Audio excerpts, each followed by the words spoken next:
할렐루야, 동북의 성도들 한 주 동안 잘 계셨습니까? 하나님의 위로와 평강이 여러분에게 충만하시기를 주님의 이름으로 축원합니다. 집에만 있으려니까 참 답답하지요. 이거 뭐 개라도 있어야 집에서 100km 정도 100m 나갈 수 있다 하니 옆집에 가서 개를 빌릴 수도 없고 참 답답합니다. 여러분 이런 때는 하나님의 말씀으로 여행을 떠나시는 게 가장 좋을 것 같습니다. 어차피 4월 말까지 계속될 것 같으니까 이참에 성경 일독 한번 해보시기 바랍니다. 할렐루야. 자, 오늘 함께 나눌 말씀은 베드로전서 2장 11절부터 17절까지 말씀입니다. 다 같이 성경을 펴시고 우리 함께 교독하겠습니다. 제 성경으로는 신약성경 379쪽입니다. 우리 다 같이 교독하시겠습니다. 제가 먼저 한 절 읽겠습니다. 사랑하는 자들아, 거류민과 나그네 같은 너희를 권하노니 영혼을 거슬러 싸우는 육체의 정욕을 제어하라. 너희가 이방인 중에서 행실을 선하게 가져 너희를 악행한다고 비방하는 자들로 하여금 너희 선한 일을 보고 오시는 날에 하나님께 영광을 돌리게 하려 함이라. 인간의 모든 제도를 주를 위하여 순종하되 혹은 위에 있는 왕이라 혹은 그가 악행하는 자를 징벌하고 선행하는 자를 보상하기 위하여 보낸 총독에게 하라. 곧 선행으로 어리석은 사람들의 무식한 말을 막으시는 것이라. 너희는 자유가 있으나 그 자유로 악을 가리는 데 쓰지 말고 오직 하나님의 종과 같이 하라. 다 같이요. 무사람을 공경하며 형제를 사랑하며 하나님을 두려워하며 왕을 존대하라. 할렐루야. 자, 오늘은 베드로전서 6번째 강의 시간입니다. 지난주에 갓난아기가 젖을 사모하듯이 우리도 하나님 말씀을 사모하자 말씀드렸죠. 하나님의 말씀이 우리가 구원에 이르도록 붙들어 주신다 했습니다. 하나님께서 우리에게 생명을 주시는 이 보배로운 산돌이신 예수님을 모퉁이 돌로 삼아 주셨기 때문에 우리는 예수님 위에서 우리가 다 같이 하나님의 거룩한 전을 세워가야 한다 말씀드렸습니다. 하나님께서는 하나님께 속하지 않은 우리를 당신의 소유로 삼아주시고 더 나아가서 왕같은 제사장으로 세워주셨다고 말씀드렸습니다. 그러나 예수님을 모르는 분들에게 예수님은 보배로운 존재가 아니고 이거 걸려 넘어뜨리는 아주 골치 아픈 존재로 다가온다고 했지요. 누군가 그토록 싫어하는 예수님이 저와 여러분에게는 구원자로 믿어지고 누군가 그토록 듣기 싫어하는 그 이름 예수 그리스도가 저와 여러분에게는 생명과 능력으로 다가오는 것은 전적인 하나님의 은혜임을 믿으시기 바랍니다. 자, 그렇다면 예수 그리스도를 믿음으로 하나님께 속한 자가 된 우리는 이 땅에서 어떻게 살아야 할까요? 특히 이 땅의 법과 제도를 어떻게 우리가 대해야 될까요? 오늘 본문은 바로 이 문제에 대해서 말씀을 하고 있습니다. 자, 11절 말씀 우리 다 같이 다시 한번 읽어보시겠습니다. 사랑하는 자들아, 거류민과 나그네 같은 너희를 권하노니 영혼을 거슬러 싸우는 육체의 정욕을 제어하라. 지난주에 하나님께서 우리를 하나님의 나라에서 왕노릇할 존재로 부르셨고 동시에 우리 민족과 이 땅의 죄를 들고 하나님께 나아가서 용서를 구하는 제사장으로 우리를 부르셨다 말씀드렸습니다. 바로 여기에 우리의 부르심의 이중성이 있습니다. 우리가 예수 그리스도를 구원자로 영접하는 순간에 우리의 소속의 변화가 생긴다고 했지요. 세상에 속했던 우리가 하나님의 나라인 천국에 속한 자가 된다고 했습니다. 또한 우리의 영적 주인이 바뀐다고 했지요. 우리가 죄인이기 때문에 죄의 종이 되어서 불법과 죄의 아비인 사탄 마귀의 자녀였는데 하나님께서 우리를 당신의 자녀 삼아 주셨다고 했습니다. 예수 그리스도께서 우리의 신분과 우리의 영적인 주인을 바꿔주시는 줄 믿으시기 바랍니다. 따라서 우리는 비록 이 땅에 발을 딛고 살지만 이 땅에 속하지 않은 천국 시민입니다. 믿습니까?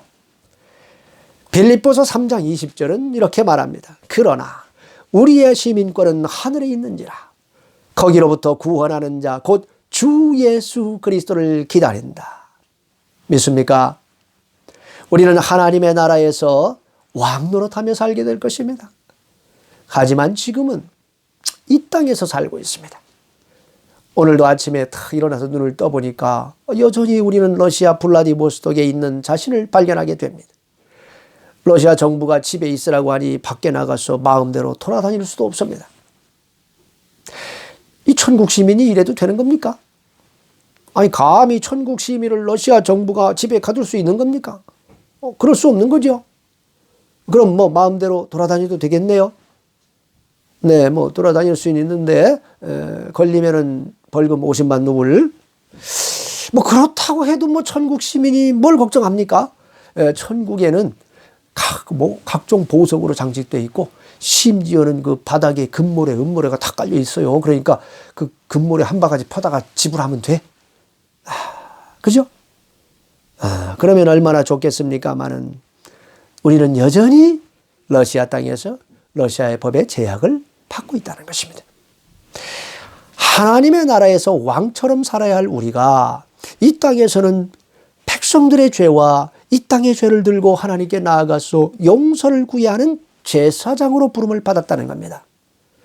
그러니까 왕노릇하는 것은 천국에서 할 일이라고 한다면 제사장으로 사는 것은 이 땅에서 할 일이라는 거예요. 이것이 바로 그리스도인의 이중적인 부르심입니다. 지금 대한민국 사람들은 아주 자유롭게 돌아다니고 있습니다. 저와 여러분은 대한민국 시민입니다. 그럼 뭐 우리도 자유롭게 돌아다녀도 되는 거 아니에요? 4월 1, 2일에는 재외국민 투표가 있었습니다.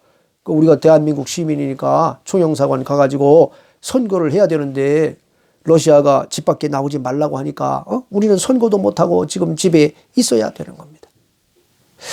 대한민국 시민임에도 불구하고 러시아에 살고 있기 때문에 러시아의 법을 따라야 하듯이 우리가 하나님의 자녀로 부름받은 천국 시민이지만은 이 땅에 살고 있기 때문에 이 땅의 법과 질서를 따라야 한다 하는 겁니다. 바로 여기서 그리스도인들의 이제 고민이 좀 생겨나는 거예요. 오늘 본문이 바로 이 문제에 대한 답을 주고 있는 겁니다. 지난주에 하나님께서 우리를 거룩한 백성, 하나님의 소유, 왕 같은 제사장으로 부르셨다 했는데 오늘 11절에서는 우리의 신분을 거류민과 나그네라고 규정하고 있습니다. 다시 말해서 우리의 신분이 바뀌었고 우리의 주인이 바뀌었음에도 불구하고 여전히 이 땅에서 본향인 천국을 그리워하면서 살아야 되는 나그네같이 살아야 된다 그 말이에요. 그렇다면은 우리가 이 땅에서 어떻게 살아야 하느냐 하는 것입니다. 어떻게 살아야 된다고 말씀합니까? 11절에 영혼을 거슬러 싸우는 육체의 정욕을 제어하라 말씀하고 있습니다. 육체의 정욕은 늘 영혼을 거슬러 싸워요. 우리 영혼은 본향인 천국을 그리워합니다. 우리의 영혼은 하나님 아버지 말씀에 순종하고 싶어 합니다. 그러나 육체의 정욕이 우리 영혼이 바라는 것과는 전혀 반대 방향으로 우리를 이끌어가려고 한다는 거예요. 왜 그럴까요? 로마서 8장 7, 8절에 보면 육신의 생각은 사망이요 영의 생각은 생명과 평안이니라. 육신의 생각은 하나님과 원수가 되나니 이는 하나님의 법에 굴복지 아니할 뿐 아니라 할 수도 없음이라. 육신의 생각이 우리 마음에 들어왔을 때 우리가 그것에 브레이크를 걸지 않으면 그것은 결국 우리로 하여금 육체의 일을 행하게 만들어서 죄를 짓게 만듭니다. 그렇게 되면 천국 시민인 우리가 하나님의 나라의 왕자 같은 우리가 부끄러움을 당하게 된다 하는 거예요. 사도 바울은 바로 이와 같은 이중적 부르심에서 오는 괴리로 인해서 그리스도인들이 겪게 되는 마음의 갈등을 이렇게 표현하고 있습니다. 로마서 7장 22절부터 24절에 내 속 사람으로는 하나님의 법을 즐거워하되 내 지체 속에서 한 다른 법이 내 마음의 법과 싸워서 내 지체 속에 있는 죄의 법으로 나를 사로잡는 것을 보는도다. 오호라 나는 곤고한 사람이로다. 이 사망의 몸에서 누가 나를 건져내랴. 우리가 이와 같은 내적 갈등과 영적 싸움에 빠져들지 않도록 하려면 육체의 정욕이 우리 마음의 싹을 틔울 때 조기에 제거해야 합니다. 그대로 방치하면 그것은 결국 우리를 삼키려고 달려듭니다. 야고보서 1장 15절은 욕심이 잉태한 즉 죄를 낳고 죄가 장성한 즉 사망을 낳느니라. 우리 마음에 욕심이 생기면 우리는 얼른 그 욕심을 버려야 합니다. 회개하고 빨리 버려야 됩니다. 그래야 죄를 짓지 않게 됩니다. 혹 죄를 지었다면 빨리 회개하고 돌이켜야 합니다. 그래야 사망에 이르지 않습니다. 우리가 죄를 지으면 하나님께서 얼굴을 돌리시지요. 그러면 이제 하나님과 영적 단절이 일어납니다. 하나님께서 우리 기도를 듣지 않으세요. 우리 영혼도 그것을 다 감지하고 느낍니다. 하나님께서 멀리 계신 것 같아요. 아버지 이렇게 부르는데 하나님의 우리 마음에 성령 충만함이 임하지 않습니다. 아버지 하나님과의 친밀감이 느껴지지 않아요. 그러면 철저히 회개하고 나와야 합니다. 그렇지 않고 영적인 무감각한 상태로 계속 고집해서 죄의 길로 나아간다면 그건 스스로 멸망을 자초하는 것입니다. 물론 그가 구원받은 하나님의 자녀라면 우리 또 하나님께서 가만히 계시지는 않아요. 매를 듭니다. 잃어버린 한 영혼을 찾기 위해서 온 들판을 헤매셨던 그 목자의 심정으로 당신의 자녀의 영혼을 찾아 나섰습니다. 그가 가진 것을 쳐서라도, 그의 건강을 쳐서라도, 그를 삶의 막다른 골목에 처하게 해서라도 그가 두 손 들고 하나님께 나오도록 그의 영혼을 주님의 은혜 안으로 끌어당기십니다. 그래서 결국 그가 하나님의 자녀임을 깨닫고 하나님의 은혜가 없으면 우리가 아무것도 할 수 없는 것이구나. 그걸 깨닫게 하시고 그에게 더 큰 은혜로 부어주시는 것이죠. 다시 말해서 우리는 우리 자신을 위해서 육체의 정욕을 제어해야 합니다. 그런데 우리가 육체의 정욕을 제어해야 할 더 중요한 이유가 따로 있습니다. 그것은 바로 우리가 그리스도의 몸을 이루는 지체이기 때문입니다. 고린도 교회가 성만찬을 할 때에 어떤 사람들이 탐욕을 제어하지 못하고 자기 배를 막 채우는데 급급했습니다. 그러다 보니까 나중에 성찬에 참여하는 성도들이 먹을 빵과 포도주가 부족했습니다. 사도 바울이 이것을 아주 크게 책망을 하죠. 이게 무슨 말인지 우리는 잘 이해가 안 될 겁니다. 우리는 성찬할 때 미리 다 사람 수 계산해가지고 넉넉하게 빵도 조그맣게 규격에 맞춰가지고 칼로 탁 정확하게 썰어서 딱 놓고 포도주도 작은 잔에다가 양을 똑같이 해가지고 딱 나눠주기 때문에 이거 항상 남아요. 근데 제가 러시아 침례교회에 가가지고 이렇게 성찬하는 거 봤습니다. 그리고 큰 빵을 갖다가 접시에 딱 놓고 또 놨다가 이제 성찬 시작할 때 목사님이 그 빵을 손으로 이렇게 몇 번 찢어요. 예수님의 몸이 찢기듯이 손으로 이렇게 탁 찢어가지고 크게 몇 조각을 딱 놓습니다. 그리고 성도들이 이제 나와가지고 순서대로 줄 서가지고 차례대로 그걸 이제 자기가 먹고 싶은 만큼 떼가요. 제가 그걸 보면서 이런 생각을 해봤어요. 야, 그 앞에 있는 사람이 왕창 떼가면은 그 뒷사람은 먹을 게 없겠구나. 그런 생각을 했습니다. 고린도 교회에서 그런 일이 생겼다는 거예요. 물론 침례교회도 보니까 포도주는 우리처럼 이렇게 잔에다가 해놨더라고요. 그러나 초대교회 때는 대접에다가 포도주를 따라서 많지가 않으니까 서로 돌아가면서 한 모금씩 이렇게 마시는 거예요. 근데 포도주를 좋아하시는 분이 그냥 그걸 벌컥벌컥 마셔버리면 다음 사람은 먹을 게 없는 거예요. 그래서 고린도 교회에서 성찬식이 끝나고 나면 누구는 배가 부르고 누구는 배고프고 누구는 포도주에 취해가지고 술주정을 하는데 누구는 포도주 냄새밖에 못 맡는 이런 일이 생긴 겁니다. 이것에 대해서 사도 바울이 이런 의미심장한 말을 합니다. 고린도전서 11장 29절부터 30절.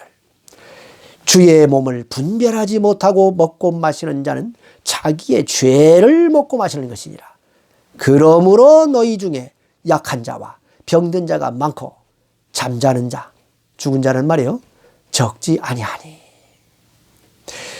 성찬식의 떡은 우리 죄를 사하시기 위해서 채찍에 찢기신 예수님의 몸을 상징하고, 포도주는 우리 죄를 사하시기 위해서 십자가에서 흘리신 예수님의 보혈의 피를 상징합니다. 우리는 성찬에 참여함으로 그리스도의 몸에 참여하는 것이고 그리스도의 피의 은혜를 입는 거예요. 다시 말해서 성찬은 우리 모두가 그리스도의 몸의 지체다 하는 걸 깨닫게 하는 겁니다. 그런데 이 성찬의 의미를 깨닫지 못하고 탐욕에 이끌려 가지고 먹고 마신다면 그는 자기의 죄를 먹고 마시는 것이 된다 말씀합니다.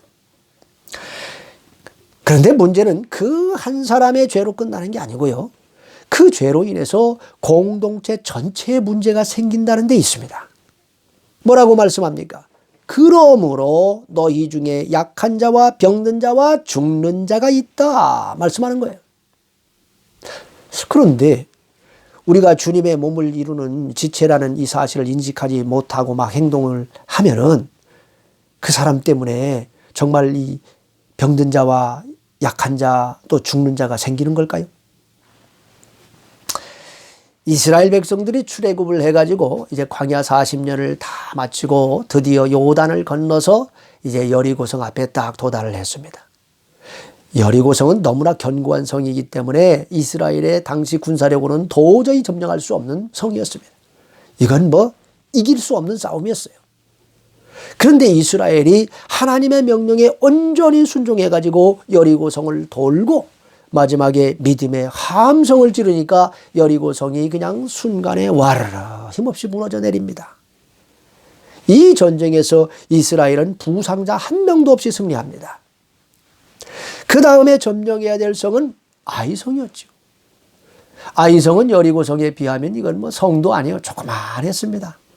여리고성을 공격할 때는 이스라엘의 그 60만 병사가 다 참여를 했지만은 이거 아이성은 그렇게 할 이유가 없었어요. 그래서 3,000명만 뽑아가지고 보냈습니다. 충분하기 때문에. 그런데 아이성의 싸움에서 36명이 죽고 대패를 합니다. 그 튼튼한 여리고성 앞에서 이스라엘 백성들이 그렇게 당당했는데 아이성 전투 후에는 그들의 마음이 녹아내렸다고 성경이 말해요. 왜 이런 일이 발생했을까요?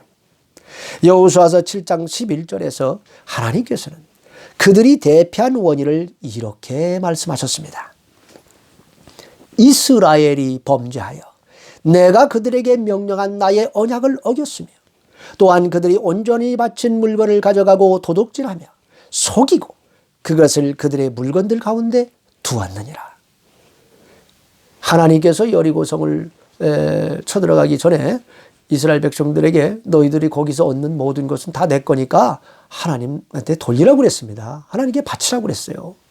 그런데 아간이란 사람이 탐욕을 이기지 못해가지고 거기서 얻은 금과 은을 갖다가 몰래 훔쳐서 자기 텐트 밑에 감춰뒀기 때문에 패한 것입니다. 누가 죄를 졌습니까? 아간이 그랬습니다. 죄를 지은 것은 아간 한 사람입니다.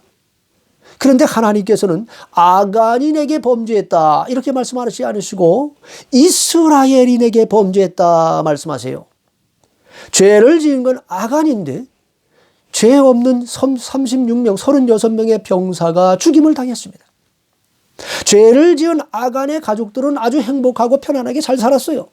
그런데 아무 죄가 없는 36가정은 갑자기 누구는 남편을 잃고 누구는 그 사랑하는 아들을 잃고 누구는 형제를 잃은 거예요. 물론 뭐 아간도 결국은 죄값을 치르지만 아간의 죄가 이스라엘 전체의 죄가 되어서 이런 일이 생겼다는 겁니다. 바로 이것이 주님의 몸의 원리라는 겁니다. 여러분 한 사람 한 사람이 어떤 존재인지를 잘 깨달으시기 바랍니다. 왜 우리가 육체 정욕을 제어해야 합니까? 나 한 사람이 육체 정욕대로 행해가지고 죄를 지으면 그게 나 한 사람의 죄로만 끝나는 게 아니라는 거예요. 그것이 주님의 공동체 전체의 죄가 되어버린다는 걸 알아야 합니다. 그래서 공동체가 지킴을 받지 못하게 되니 거기서 병든 자가 생기고 죽는 자가 생기게 된다는 것입니다. 그러니까 우리 공동체에서 아픈 자가 있고 병든 자가 있는 것이 있다면 혹 그것이 나의 죄 때문은 아닌가 우리는 자신을 돌아봐야 한다는 말이에요. 자, 12절 말씀 다 같이 읽어보시겠습니다. 너희가 이방인 중에서 행실을 선하게 가져 너희를 악행한다고 비방하는 자들로 하여금 너희 선한 일을 보고 오시는 날에 하나님께 영광을 돌리게 하려 함이라. 주님께서는 우리를 세상의 빛과 소금으로 부르셨다 했지요.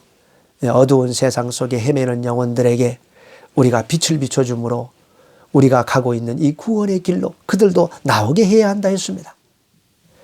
썩어져 가고 있는 저 세상에서 소금처럼 부패를 막고 회복을 시키고 치료해주는 역할을 하라고 우리를 부르셨다고 했습니다.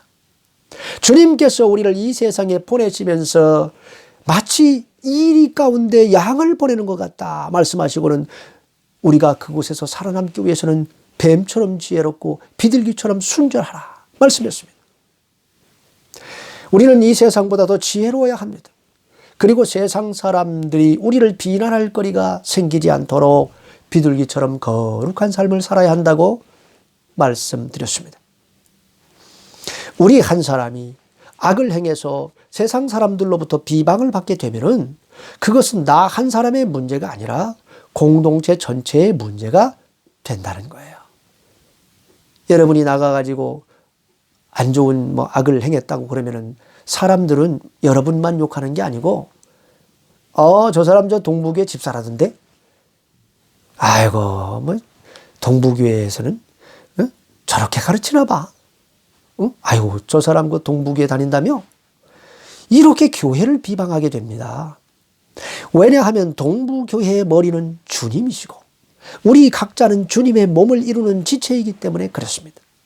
그래서 여러분이 세상에서 빛된 삶을 살아야 하는 것입니다.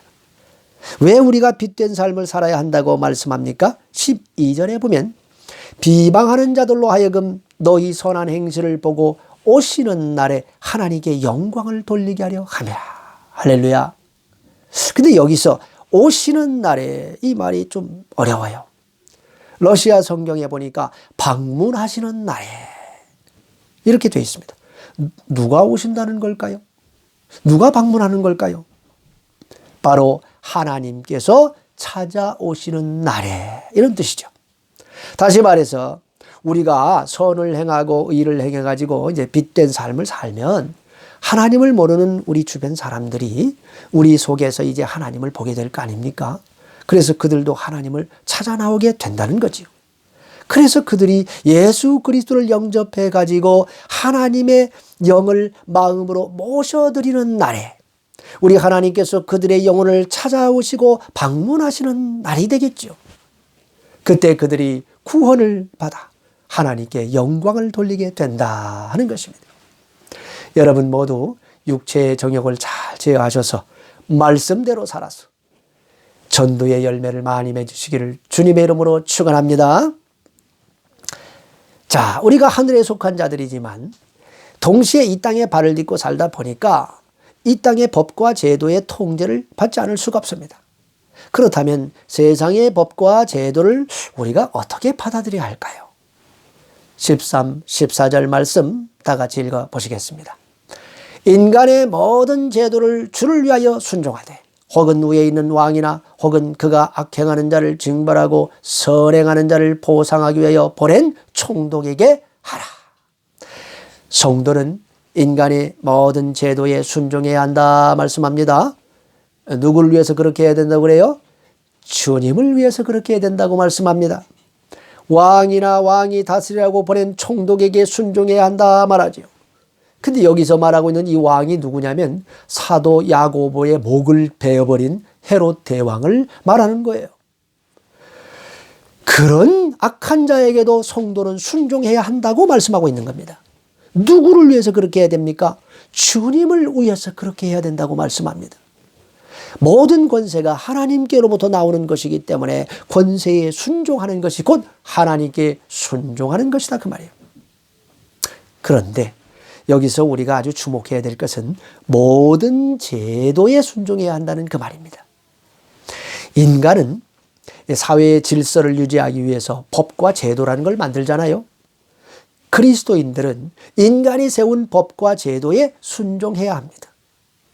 요즘에 한국 정부는 코로나 확산을 막기 위해서 교회들에게는 예배를 좀 드리지 말아달라고 권면을 하다가 요즘에는 뭐 벌금 얘기가 나오고 있어요. 근데 러시아는 아예 그냥 처음부터 벌금 때리겠다. 절대 모이지 말라. 강력하게 금지하고 있습니다. 자, 이런 가운데 우리 그리스도인들은 어떻게 해야 하는 겁니까? 우리는 이 세상에 속한 자가 아니고 하나님께 속한 자들이죠. 우리 아버지는 세상의 임금인 사탄 마귀가 아니고 전능하신 하나님 아버지십니다. 우리의 시민권은 천국에 있습니다. 할렐루야. 그러면 세상법이 어찌 우리 하나님의 사람들이 모여 예배 드리는 걸 감히 막으려고 한단 말이냐. 그러면서 저항을 해야 되는 건가요? 아니라는 겁니다. 순종하라 말씀합니다. 왜 그렇습니까? 주님을 위해서 그렇게 하라는 거예요. 그렇다면 만일 인간의 법과 제도가 하나님을 대적할 것을 우리에게 요구한다면 그때는 어떻게 됩니까? 대한민국은 자유민주주의 국가이고 북한은 인민민주주의 국가입니다. 자유민주주의 국가에서는 종교의 자유를 보장하지만 인민민주주의 국가에서는 기독교를 말살합니다. 자, 여러분이 북한에 산다면 어떻게 해야 되는 거예요? 무력 항쟁을 해서라도 국가를 전복시켜야 됩니까? 그렇게 하면 안 된다고 말씀하지요. 그러면 제도에 순종해서 그럼 우리가 신앙을 버려야 된다는 겁니까? 그건 더더욱 안 되지요. 그럼 어떻게 하라는 겁니까? 법이 허락하는 방식으로 저항을 해야 한다는 거예요. 비폭력 저항을 해야겠지요. 물론 뭐 북한에서는 비폭력 시위라고 한다면 바로 그냥 총살이든지 아니면 정치범 수용소로 집어넣겠지만은 어쩔 수 없습니다. 일본의 신사 참배에 반대해서 수많은 기독교인들이 투옥됐지요. 3.1 운동은 비폭력 시위였습니다. 대부분이 다 기독교인들이 주도했습니다. 그것은 법에 준하는 행동이었던 겁니다. 그렇기 때문에 정당한 투쟁이었던 것이죠. 왜 우리가 그렇게 해야 됩니까? 15절 다 같이 읽어보시겠습니다. 그 선행으로 어리석은 사람들의 무식한 말을 막으시는 것이라. 선한 방법으로 법과 질서에 따라 행동을 해야 악한 자들이 우리를 비난할 수 없기 때문에 그렇습니다. 선으로 악을 이겨야 한다 그 말이에요. 우리가 악에 대해서 악으로 대항하는 것, 그건 하나님이 뜻이 아니라 이 말입니다. 정권이 마음에 안 들면 선거라고 하는 이 합법적인 제도를 통해서 우리가 정권을 바꾸면 되는 거예요. 폭력을 사용해서는 안 되는 겁니다. 자, 16절 말씀 다 같이 읽어보시겠습니다. 너희는 자유가 있으나 그 자유로 악을 가리는 데 쓰지 말고 오직 하나님의 종과 같이 하라. 할렐루야. 우리는 예수 그리스도를 믿음으로 죄와 사망의 법에서 해방되어서 자유를 얻은 사람들입니다. 믿습니까? 그런데 우리가 이 자유를 악을 정당화시키는 데 쓰면 안 되고 하나님의 종처럼 살아야 한다는 거예요. 여러분, 종은 자기 주장이나 뜻을 고집해서는 안 됩니다. 오직 주인님에 따라서 움직여야 하는 존재예요. 우리의 주인이신 하나님 아버지께서 원하시는 바는 뭘까요? 17절 말씀 우리 다 같이 읽어보시겠습니다. 무사람을 공경하며 형제를 사랑하며 하나님을 두려워하며 왕을 존대하라. 할렐루야. 하나님께서는 우리가 다른 사람들을 공경하길 원합니다. 존중해 주길 원하세요. 또한 우리 형제자매들을 사랑하길 원하십니다. 하나님을 두려워하고 하나님께서 세운 권세를 존중하길 원하십니다. 인간이 모든 제도에 순종해서 법과 질서를 따르길 원하십니다. 그것이 하나님을 대적하는 것이 아니라면 우리는 권위에 순종해야 합니다. 또한 권위에 대항을 해야 할 수밖에 없는 경우라면 합법적인 방법으로 해야 합니다. 비폭력 시위를 해야 됩니다. 무력과 폭력을 사용하면 안 됩니다. 여러분, 어딜 가시든지 하나님의 종처럼 행동하시기 바랍니다. 그래서 여러분의 삶을 보고 사람들이 주님을 만나서 구원을 얻을 수 있도록 믿음으로 사시기를 주님의 이름으로 축원합니다. 이 시간 우리 다 같이 두 가지 제목을 놓고 잠깐 통성으로 기도하시겠습니다. 첫 번째 기도 제목은 전 세계를 위협하고 있는 코로나 재앙이 하루속히 끝나서 사람들이 자유롭게 활동하고 우리가 함께 다시 모여서 예배할 수 있는 날이 속히 오게 해달라고 기도합니다. 둘째로 우리가 육체의 정욕을 제어하여서 나 자신뿐만 아니라 우리 공동체에 해를 끼치지 않고 무사람들로부터 칭찬을 듣는 그런 선한 삶을 살아서 우리에게 붙여준 영혼들을 구원할 수 있게 해달라고 기도합시다. 이 시간 우리 다 같이 동성으로 기도하시겠습니다. 아버지 하나님 감사합니다. 오늘도 우리가 이렇게 비록 떨어진 곳에서 함께 주님 앞에 모였지만은 하나님 아버지께서 우리를 하나로 묶어주시고 동일한 성령과 하나님의 은혜로 말미암아 우리 동부교회 성도들을 하나가 되게 하시고 아버지 앞에 나오게 하시니 감사합니다. 주여 하루속히 코로나 재앙이 물러가게 하여 주시옵소서. 마지막 재앙, 마지막 때의 징조라고 하여 싸웁니다. 아버지 하나님이여 저초에 기근이 있고 전염병이 있고 지진이 일어날 것이다. 아버지 하나님 그것의 일환인 줄 압니다. 이런 때에서 우리가 주님 오시는 날 가까워짐을 느끼고 늘 깨어서 더 정신을 차리고 하나님과 교통을 이루는 삶을 살게 하여 주옵소서. 우리가 육체의 정욕을 따라가지 않게 하여 주시고 이 정욕을 제어하여 하나님 말씀에 순종하게 하시며 선한 삶을 살고 아버지 선행을 행하여서 우리 주변의 사람들에게 빛을 비추는 하나님의 사람들로 세워져 나가게 역사하여 주시옵소서. 아버지 하나님 감사합니다. 우리가 이번 주에도 각자 있는 곳에서 마음을 모아 아버지 하나님 앞에 모였습니다. 우리를 주님의 피로 사신 동부교회로 불러주사 한 몸을 이루게 하신 하나님 아버지, 우리가 주님의 몸을 이루는 지체임을 늘 기억하여서 아간의 죄를 범치 않게 하여 주시옵소서. 우리가 하늘에 속한 자이나 이 땅에 살아야 하는 것이고 천국 시민이나 이 땅에서 나그네 인생을 살아야 하며 자유한 자이나 하나님의 종으로 살아야 하는 존재임을 늘 기억하게 하여 주시옵소서. 권세에 순종하며 형제를 사랑하게 하여 주시옵소서. 우리 부모 형제와 지인들도 구원을 받아 하나님께 영광을 돌리게 하여 주시옵소서. 주여 코로나 재앙으로부터 우리를 지켜 주시옵소서. 하루속히 이 재앙을 거둬주셔서 우리가 다 함께 모여 예배할 수 있도록 역사하여 주시옵소서. 경제적으로 어려움을 겪고 있는 성도들에게 피할 길을 열어주시옵소서. 우리의 모든 형편과 처지를 아시는 우리 주 예수 그리스도의 이름으로 기도합니다. 아멘. 이 시간 찬송가 64장, 통일 찬송가 13장 기뻐하며 경배하세 1, 2절만 찬양하시면서 봉헌하시겠습니다. 기뻐하며 경배하세 영광의 주 하나님, 주 앞에서 우리 마음 피어나는 꽃 같아 죄와 슬픔 사라지고 의심 구름 거치니 변함없는 기쁨의 주 밝은 빛을 주시네.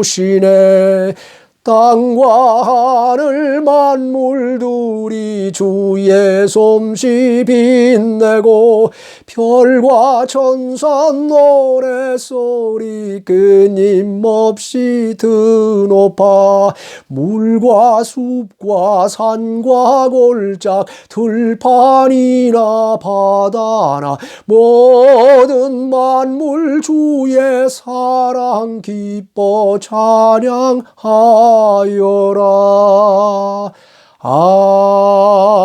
아멘. 다 같이 기도하시겠습니다.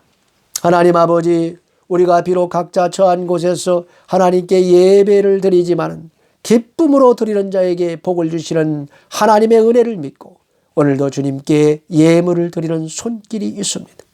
받아주시고 하늘의 보고의 창을 활짝 여서 누르고 흔들어 넘치도록 부어주실 줄 믿습니다. 이제는 죄와 사망의 법으로부터 우리를 해방시켜 자유롭게 해주신 우리 주 예수 그리스도의 한량없는 은혜와 양자의 영을 보내사 우리를 자녀 삼아주시고 끝까지 붙들어 주시는 하나님 아버지의 무한하신 사랑과 육체의 정욕을 제어하고 빛된 삶을 살 수 있도록 붙들어 주시는 성령님의 내주, 교통, 위로, 충만하심이 하나님의 종처럼 권세에 순종하며 형제 자매를 사랑하기로 결단하는 동북교회 성도들 머리머리 위에 가정, 일터, 학업 위에 이제로부터 영원토록 함께 하시기를 간절히 축원하옵나이다. 아멘.